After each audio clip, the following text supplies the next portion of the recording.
questions.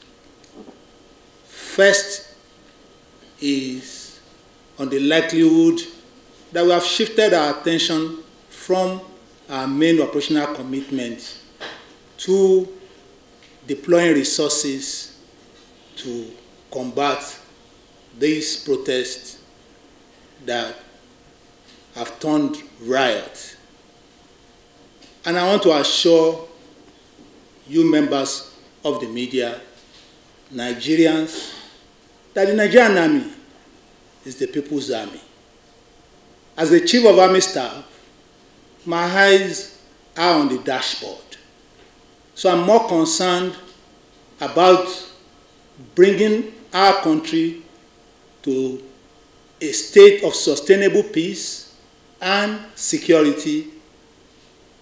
And in doing that, I want to state that our attention have not been diverted from our main operational commitment. I checked the number of patrols that troops conduct, the number of ambushes that are undertaken on a daily basis, the number of violent insurgents that have been eliminated, decapacitated, and other indices.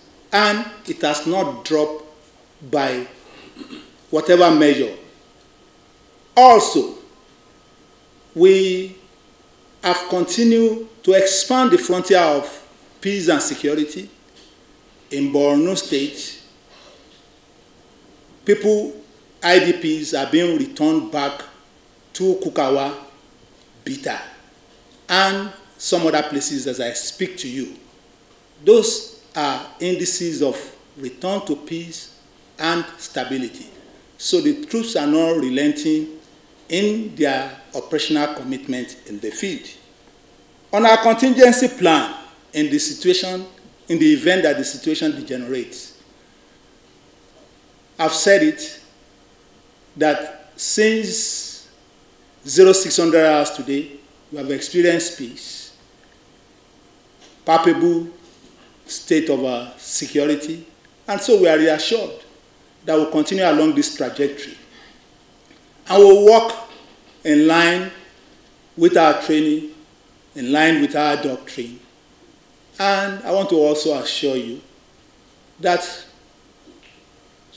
our estimates looking into the future suggest that the situation will not degenerate.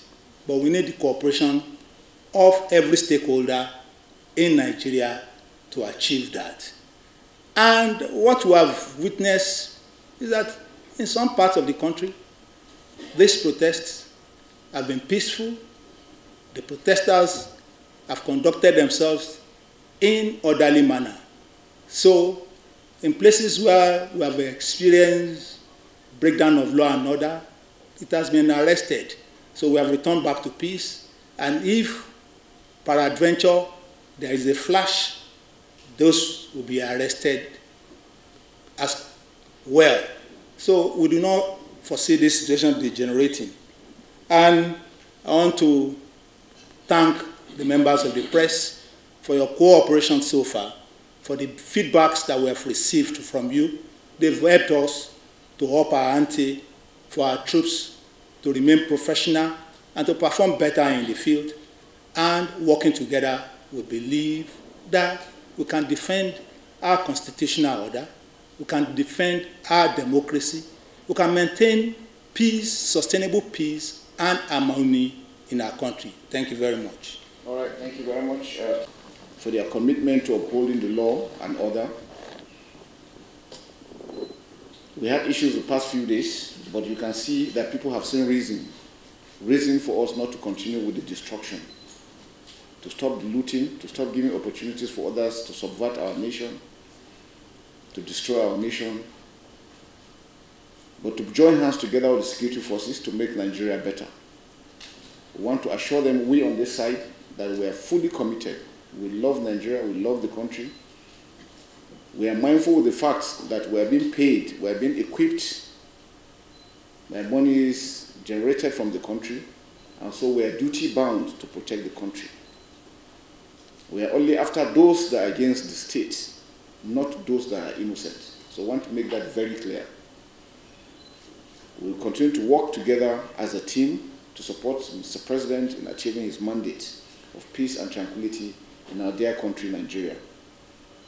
We want to thank members of the media for the support given to us, and that to remind them that we are partners in progress.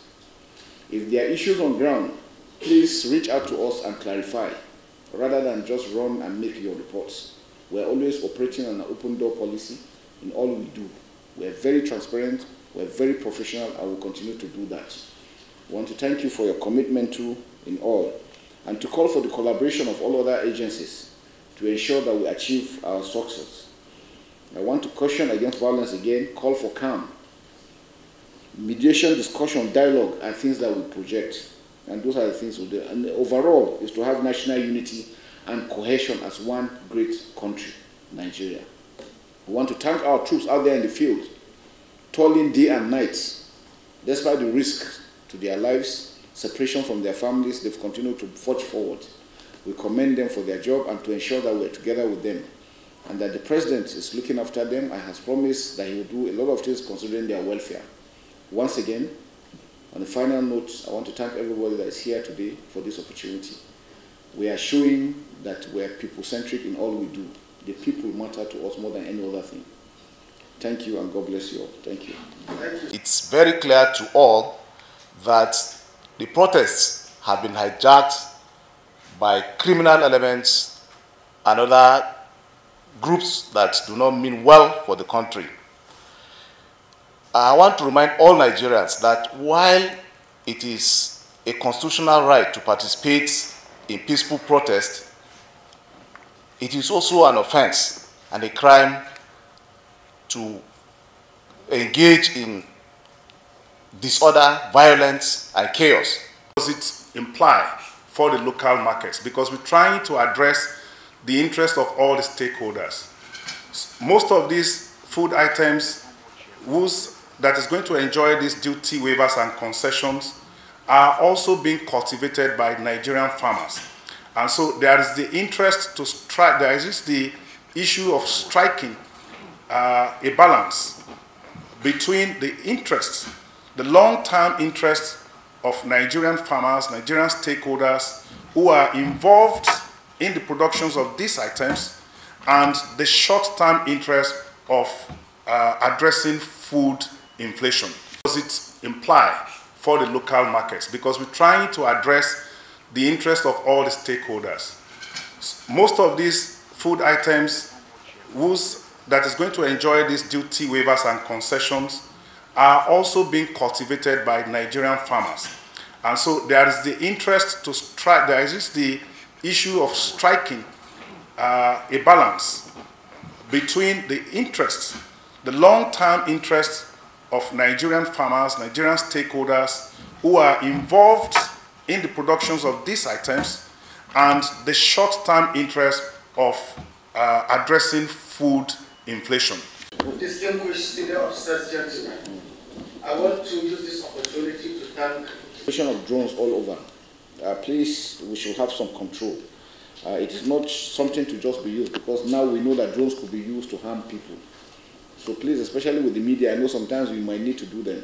I think there are rules that have been put in place on how to use them. Please, let us, so that the evil people don't take advantage of that to harm others. Thank you very much.